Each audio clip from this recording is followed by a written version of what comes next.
small print.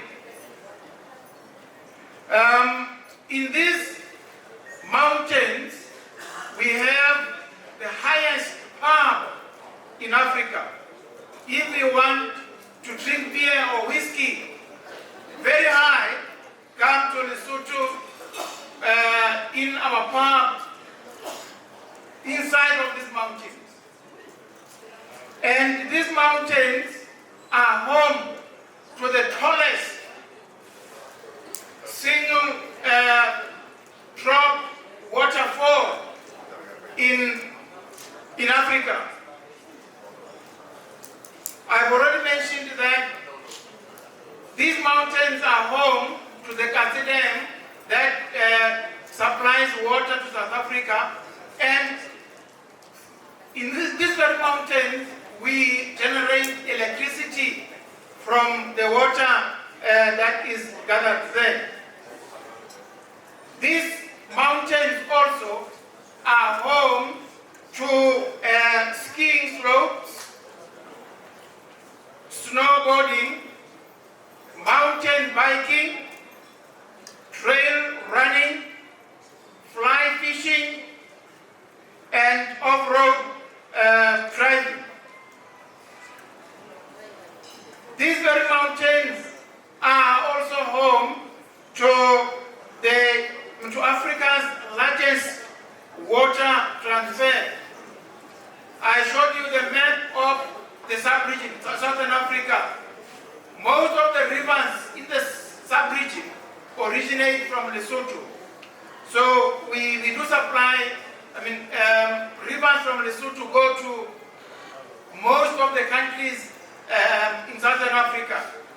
For now, we are supplying South Africa, but very soon we shall also be supplying Botswana with water from Lesotho, of course, through tunnels. Next. Oh, thank you. Now, here we show the economic indicators in Lesotho. The GDP of this low middle income country is $2 billion, and GDP per capita is $1,000. Our primary sector of the economy is driven by agriculture and mining, and our secondary sector is driven by textile production and handicraft, while our tertiary sector is driven by services. Now, this slide we see Lesotho's trade with the world, and on the left we see Lesotho's 10 imports from the world, and as you can see, we have textiles and garments topping the list of our imports. And second is machinery and accessories.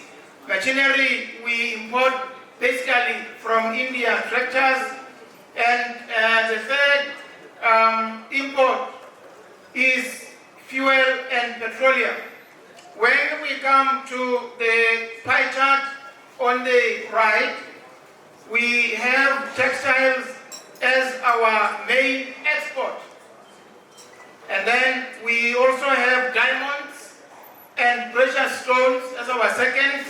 If you look at the slices of this pie chart, and the third export will be wool and mohair. We produce wool and mohair in Lesotho, and very unfortunately, we export to South Africa unprocessed. So we are looking for investors to come to Lesotho to help us to process our wool and mohair so that we can export wool and mohair from Lesotho directly to the world and of course to India. Next. Now, here we show the major trading partners for Lesotho. On the right, on the left, we have direction of exports. You can see that We export mostly to Europe and then North America and Africa. So our exports are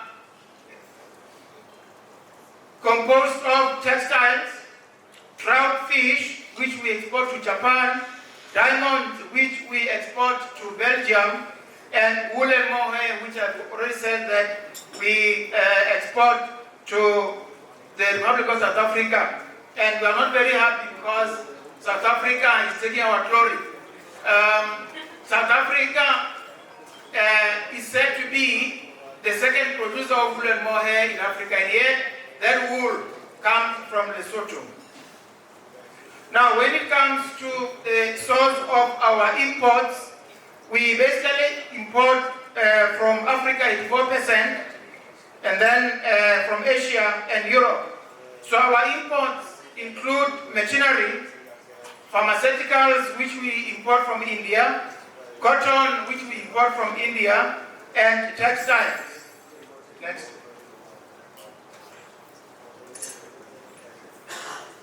In this one, I will just go very fast through it. We have investment opportunities in the following: textile industry, accessories and packaging materials for the textile and agriculture produce, leather tanning and footwear, assembly of consumer electrical and electronic appliances, food processing, cereal and millet production, herbs and spices. Because of our high altitude, spices thrive well in Lesotho. Water bottling. We consider water as white gold in Lesotho. Of course, the water bottling and mining, cutting and polishing of diamonds, development of infrastructure, industrial sites, roads, bridges, tunnels, hospitals and dams. At the present moment, we are constructing another very huge dam to complement the supply of water to South Africa.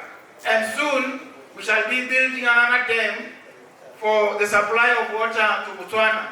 So those in construction are welcome to come and tender for these constructions. Energy sector, we are also looking for investors in solar, wind and hydro. I've already mentioned that we generate green energy from the 𝐾𝐲 Dam, where we produce hydroelectric power. We are also looking for investors into production of hydrogen. You'll be happy to learn that Lesotho was the first country in Africa to legalize the cultivation of medicinal cannabis and hemp. And we are looking for more investors into this area because medicinal cannabis and hemp thrive well again in Lesotho because of our high altitude. And unfortunately, though India is the hub of pharmaceuticals, I wonder where you get your medicinal cannabis from, because you don't fall under countries who buy medicinal cannabis and hemp from Lesotho. Next. Now, why invest in Lesotho? Of course, the buzzword is stability. We are a stable and political environment which is investor friendly. We also have a free enterprise and free market ecosystem which forms the basis for sustained development and growth. Next. Now, why invest in Lesotho? Again, when you invest in any particular area in the world, you look for access to market. This area was belabored at length yesterday by the Namibian ambassador, but I will just go very fast through it, because what Namibia said about this access to market applies to Lesotho also. Lesotho is part of the Southern African Customs Union, SACU, comprising Botswana, Lesotho, Namibia, Eswatini, and South Africa. There are about 55 million consumers in the region. Lesotho is also part of the regional trade and investment bloc of the Southern African Development, SADC, that provides duty-free and quota-free access.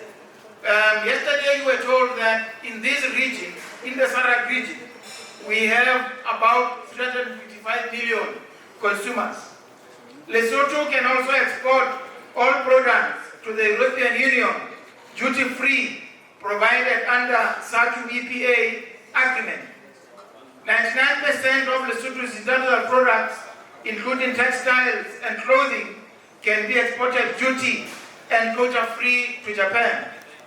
Lesotho also benefits from the lucrative American market provided by the African Growth Opportunity Act, AGOA. All these were explained at length by His Excellency from Namibia yesterday. Now, tax incentives. Lesotho provides a maximum manufacturing corporate tax rate of 10% on profits. There is no withholding tax on dividends distributed by manufacturing firms to local or foreign shareholders. There are no advanced corporation taxes paid by companies on the distribution of manufacturing profits. Lesotho allows training costs at 125% for tax purposes. Payments made in respect of external management skills and royalties related to manufacturing operations are subject to withholding tax of 10%. There is repatriation of manufacturing profits. VAT rate is at 14%. Next. Investment services and incentives.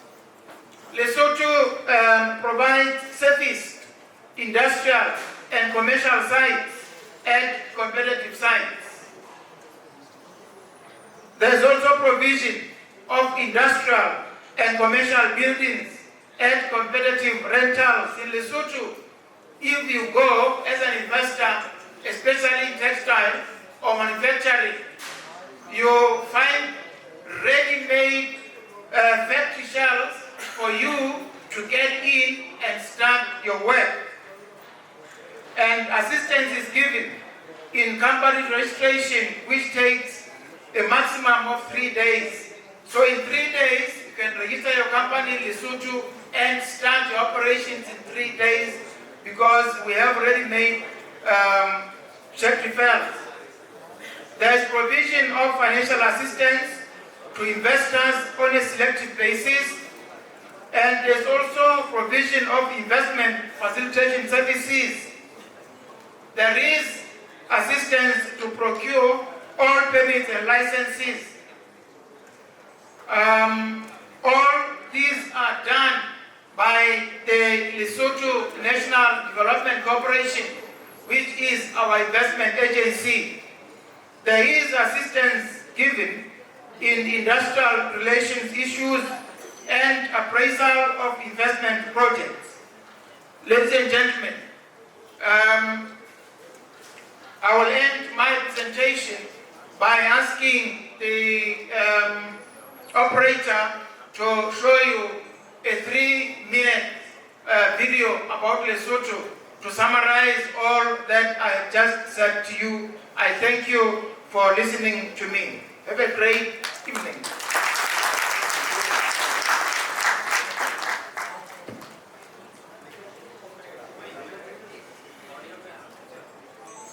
Sir, please, your presentation will be about. Yeah. So, Yeah, play the video. yeah, play the video.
Thank you so much. Lovely video. Sir, please. Ma'am, may I have a... Okay, please. Welcome to our honorable guest. Please come once.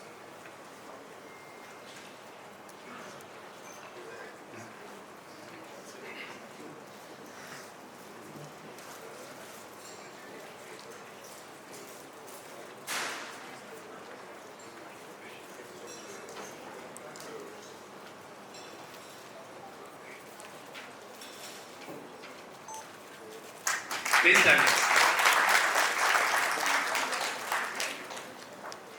Thank you, sir. Thank you, ma'am. Thank you. Please have a seat. Guys, यहाँ जो content चल रहा है, ये कुछ वैसे जो अपने संतुलित आहार की थाली होती है ना, कुछ वैसा ही लग रहा है कि हो सकता है कि कुछ कंटेंट या जैसे आपकी थाली में जो परोसा हुआ भोजन है, कोई पार्ट उसका आपको पसंद है, कोई कम पसंद है, लेकिन वो थाली में होना इसलिए जरूरी है कि ना पसंद हो तो भी, क्योंकि वो एक संतुलित भोजन का पार्ट है।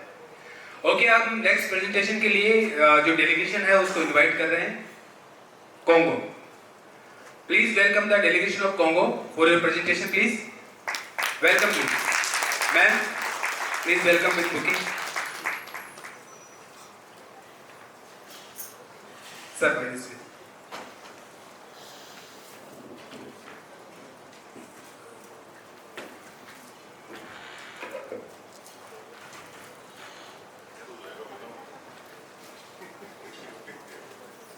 Welcome, sir.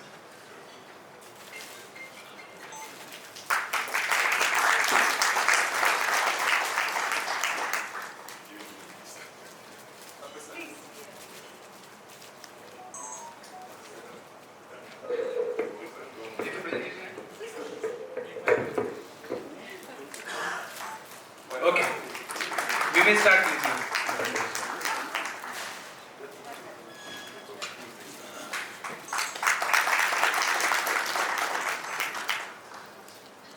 Thank you.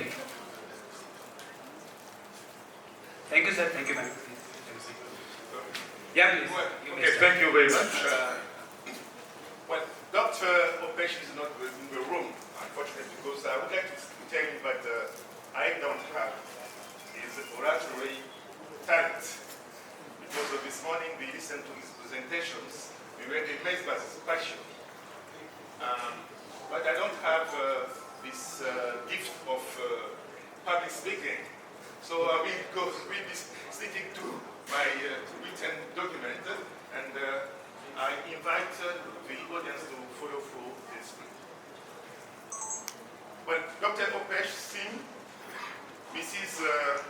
Meganat, eminent members of Opesh International in your various capacity, distinguished guests, Honorable Deputy Minister, we feel very honored to see you, the members, esteemed colleagues, ambassadors, and fellow diplomats, ladies and gentlemen, namaste. It is truly an honor to stand before you, such a distinguished audience of business leaders, innovators, and decision makers at this prestigious PB Business Growth Conference. I'm deeply grateful to Dr. Opesh Singh for the opportunity to share with you some thoughts. Dr. Opesh, I just spoke about you, but once again, I would like to commend your passion when presenting your presentation. We wish to have a soft copy of this presentation, so as I realized that our presentation and yours complete each other. So we'll be grateful if you could just share your soft copy of your presentation. Thank you very much. So after listening to my colleagues yesterday, I came to the conclusion that we in Africa, we share the same characteristics to some extent. I would like to I'm looking for my colleague from Namibia who spoke yesterday, but it seems that he left already. But just a wink at Ambassador from Namibia for High Commission of Namibia to say that what is said about Africa as a whole, we share the same characteristic. Africa is a continent endowed with wealth and diversity. This is a reality we are experiencing now. So, to come back to, just to, again, back to Dr. Opesh. You know, this morning you were looking for me. I just skipped the breakfast because I saw, after listening to my colleagues and your presentation and the minister yesterday, I said, okay, let's make things differently. Let's make things differently, and this is what I'm going to do. Because, you know, I recognize myself into the presentation made by some of our colleagues. As I just said at the outset, that we share the same characteristics as African countries, to some extent at least. And as I just said, that Africa is a continent endowed with a lot of wealth, minerals, and so on. And this is what in your presentation, you just reminded of the richness of our continent. And let's come back to the Republic of Congo. When introducing the Republic of Congo, whether you are considering expansion, partnership, or investment, in other words, why the Republic of Congo is more than a destination, but namely a thriving hub for business, investment, and innovation.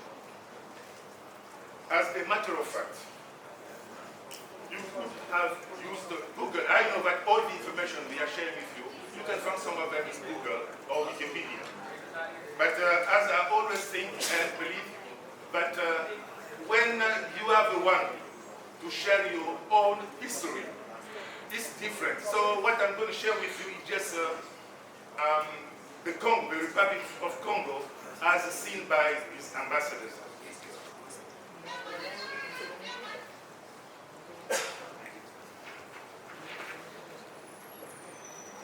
Now let me just put the setting on the stage.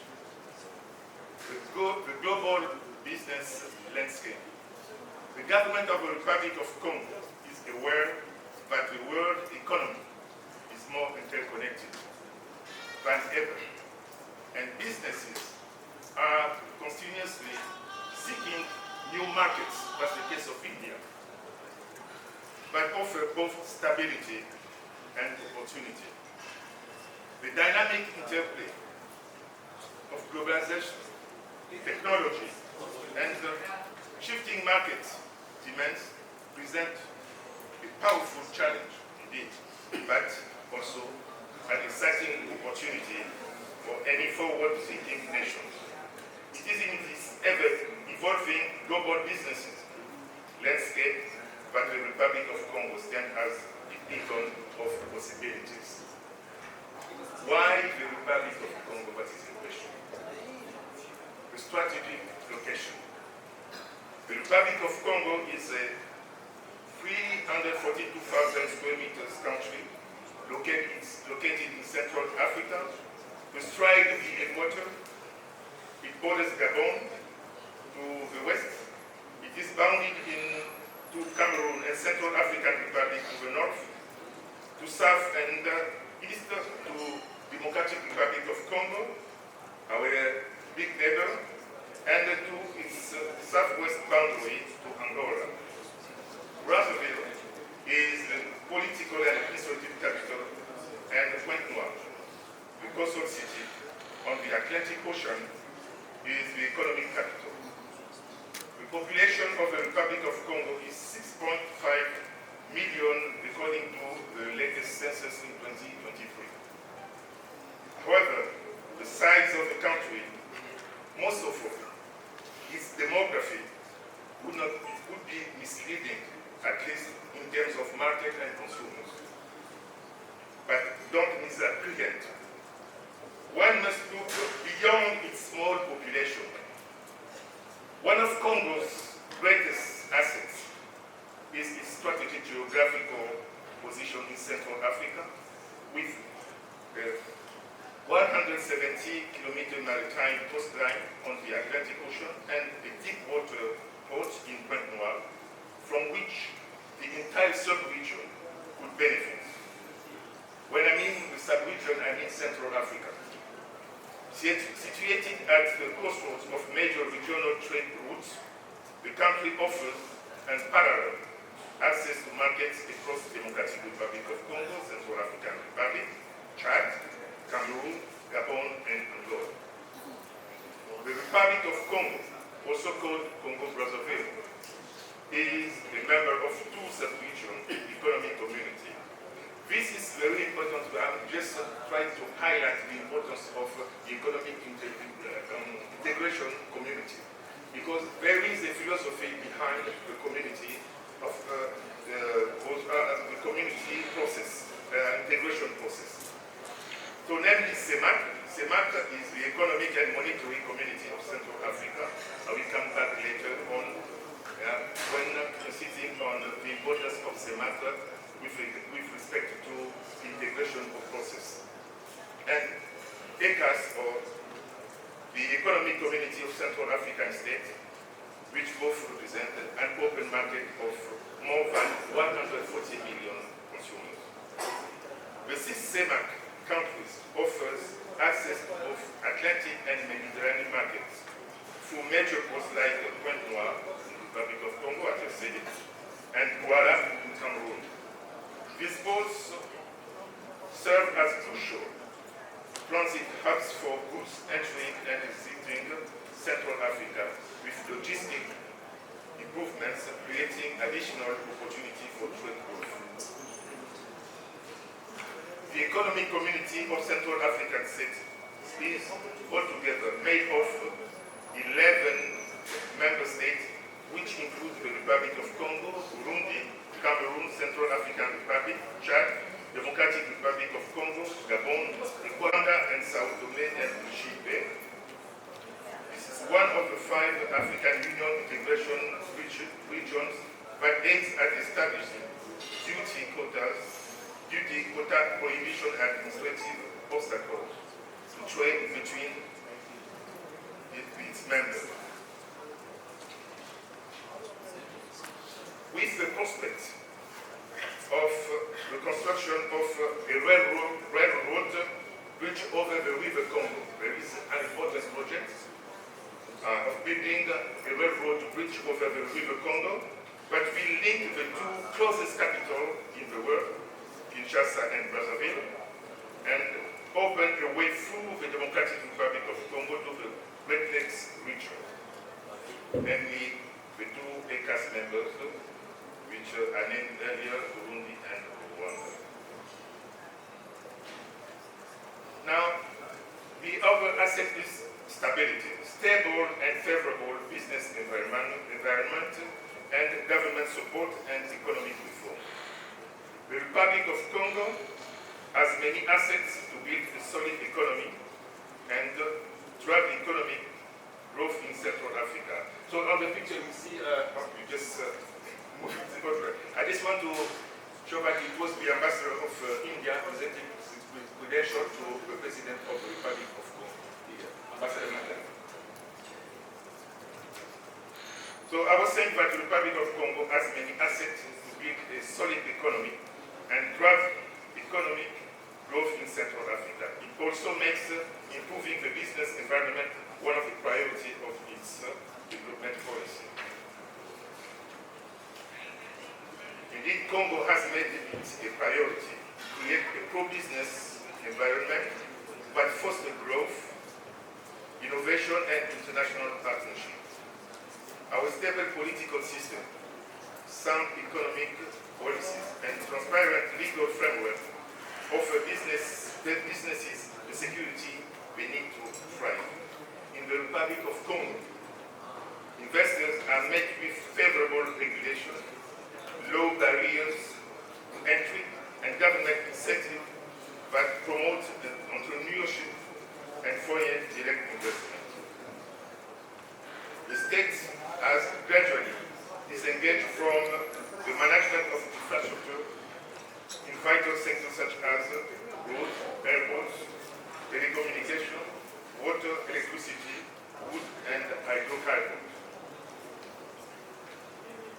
government is not only supportive, but actively engaged in creating conditions that enable businesses to flourish. We have streamlined regulatory processes, reduced the bureaucratic and implementing reforms that is the way for investors and entrepreneurs alike. Additionally, through public-private partnership, we are expanding infrastructure development, energy, access, and digital connectivity. There is another aspect, another asset, sustainability and green initiative. In the 21st century, sustainability is no longer an option, but a necessity. The Republic of Congo has embraced this reality, adopting green initiatives across industries and fostering sustainable business practices. We are also harnessing our natural resources responsibly with a focus on renewable energy solutions like solar and hydroelectric. The government of the Republic of Congo, as one of the 6 countries of the Congo Basin, known as the second land of the world after Amazon Basin, remains fully committed to sustainable development. As global businesses increasingly prioritize environmental and social responsibility, my country offers an ecosystem where sustainability and profitability go hand in hand. As I said it earlier, whenever one refers to the Republic of Congo from a market or business perspective, one must look at it from the regional perspective through the economic community of CEMAC and 𝐬𝐸𝐾𝐬𝐡. The Republic of Congo, from the CEMAC perspective, advantage of the CEMAC market. But I will focus more on CEMAC because there is a lot of commonality between countries belonging to CEMAC in the CEMAC space, which offers a better and more advanced economic integration process and a complete incentive framework. The Central African Economic and Monetary Community, CEMAC, is a regional economic union consisting of 6 Central African countries: Cameroon, Chad, the Central African Republic, Equatorial Guinea, Gabon, and the Republic of Congo. These 6 countries share a common currency. The Central African CFA, XAF, which is pegged to the euro, ensuring monetary stability. Established to promote economic integration, CEMAC covers an area of 3 million square kilometers with a population of approximately 55 million people and 86 billion GDP. This figure is from 2020, last year. A unified currency, as I said, the use of CFA reduces exchange rate risk for businesses across the 6 member states. The currency pegged to the euro provides monetary stability, ensuring low inflation and safeguarding against currency fluctuations that could affect trade. Another asset is large growing markets. With a population of about 55 million, as I said earlier, growing and young population, the CEMAC space presents an attractive consumer base, particularly in urban areas where demand for goods and services are rising. The market is expected to grow due to increased public investment, especially in infrastructure, agriculture, and energy. Freedom of goods of origin scheme, 𝐻𝐸𝐴, within CEMAC. This is another asset. One of the standout features of CEMAC is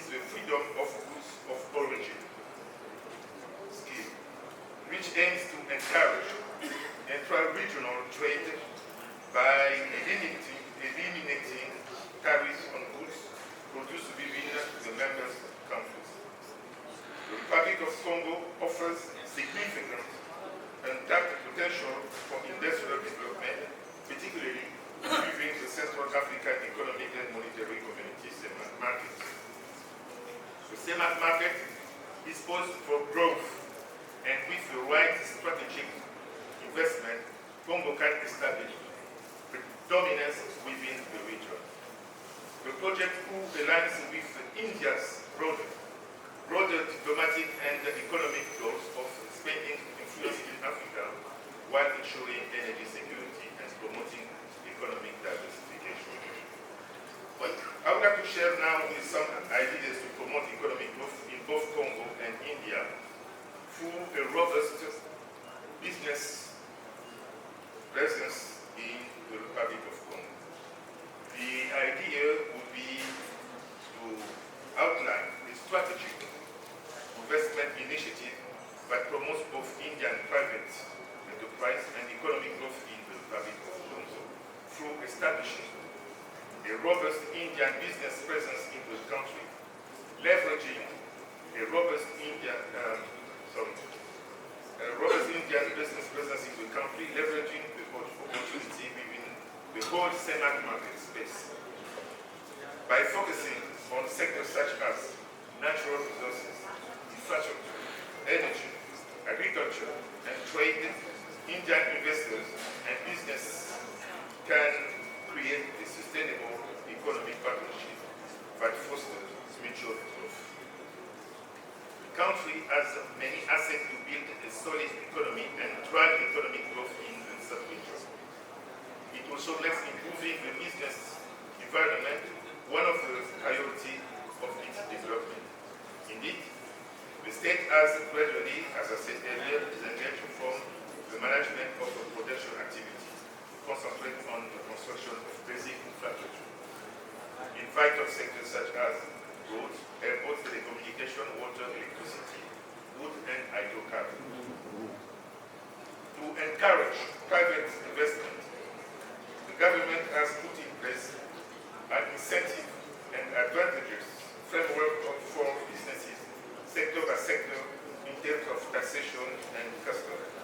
However, the Congolese economy is characterized by structural weaknesses and relies on the export of basic products, particularly oil and food, which provides more than 80% of the state revenue.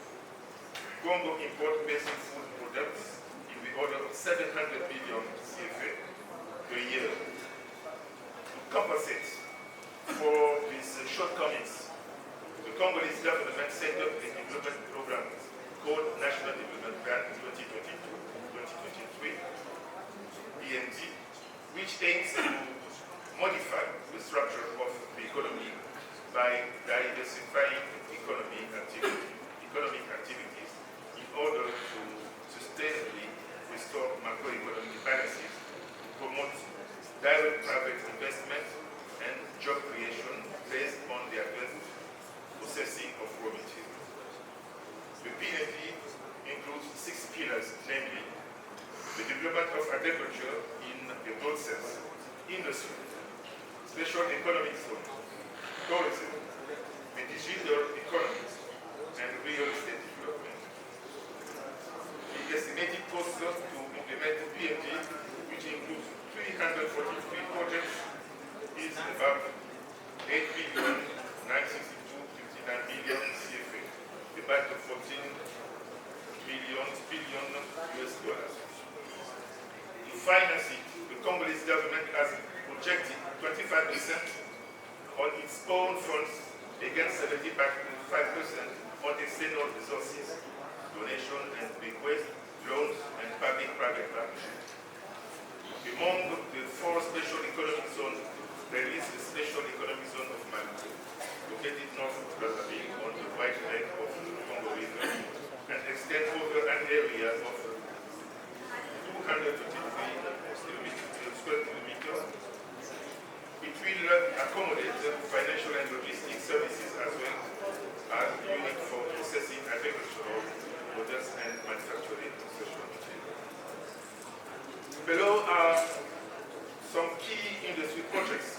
that should be prioritized with the project of public-private partnerships or private-private partnerships.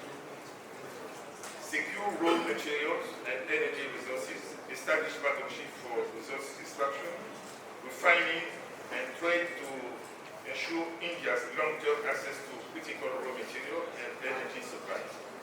Expand Indian export and markets reach. Develop new markets for Indian goods and services by utilizing the CEMAC free trade area and fostering stronger bilateral trade ties with the Central African countries. Build critical infrastructure, invest in infrastructure development, both energy, with ICT in the Republic of Congo and surrounding CEMAC nations to reduce operation costs and enhance trade connectivity. Strengthen diplomatic and economic ties. Deepen India's diplomatic relation in Central Africa by expanding India's investment footprint and enhancing mutual economic development. Enhance agricultural and industrial productivity. Develop large-scale agricultural projects and manufacturing hubs to supply both India and regional markets with food and manufacturing goods. These are some space you can just contemplate to see where you can invest in the Republic of Congo. It will be available, I will be available along the conference to provide further details if needed, and later through the embassy channels in Delhi. Documents related to one or two projects from the Congolese private sector will be shared with the prospect of developing a private-private partnership, such as the creation of a smart city, a modern and connected community with a space called Indian Village. This is very important. This is just a project initiated by Thank you, sir. Thank you so much. Acha, please keep continuing. So, after just presenting the smart city, which with the Indian village, so we are calling on our Indian friends to come and invest in this very innovative project. And we have another project to share with you with what we will meet in B2B data mining. It's, with respect to minerals, some precious minerals. This is another initiative from the private sector.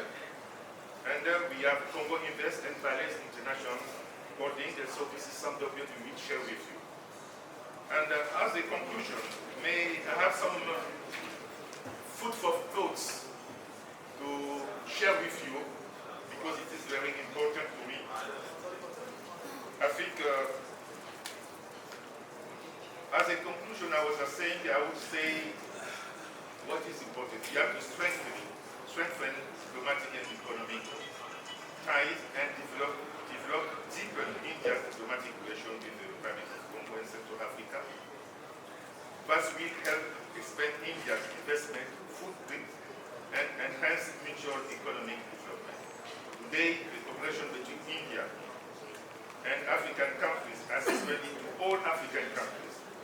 Trade between India and Africa has grown so fast, making India as the fourth partner of Africa, and beyond trade, India has grown as one of the outstanding political and economic partners within established frameworks such as the Africa-India complete bilateral agreement between Africa and India. But I was about to say, but I have some food for thoughts I would like to share with you. Just it will take just 2 minutes, and this is very important. I went on this fast this morning because I was thinking of this some remarks I would like to share with you, if you allow me. So what will be my final conclusion? You know, usually Africa is considered to be the continent of the future. But to me, Africa is not the continent of the future. Africa is the continent of the present. And This is why this is so. Because Africa, the strategic importance, political influence is growing globally, and this is very important. There is another idea. We have to move away from the idea Africa is only the provider of raw materials. We would like to have value added to the EU investment. That's why we are calling for Africa-made product with our partner India. It will lower the cost of investment, and this is very important. So we have to look at Africa, not only a provider for raw material, but a kind of partner where we can have a shared growth. That's, I think, the theme of this conference. And as Prime Minister Modi used to say that one word, one family, and shared growth. And we are expecting our partners from India, to develop partnership with the Republic of Congo and other African partners within the spirit, with this motto from the Prime Minister Modi. One family, one word, and shared growth. Thank you very much. Thank you, sir. Thank you so much. Please stay. May I request to Opesh sir, please come on the stage and welcome to the Nation of Republic of Congo and say some few words in the appreciation and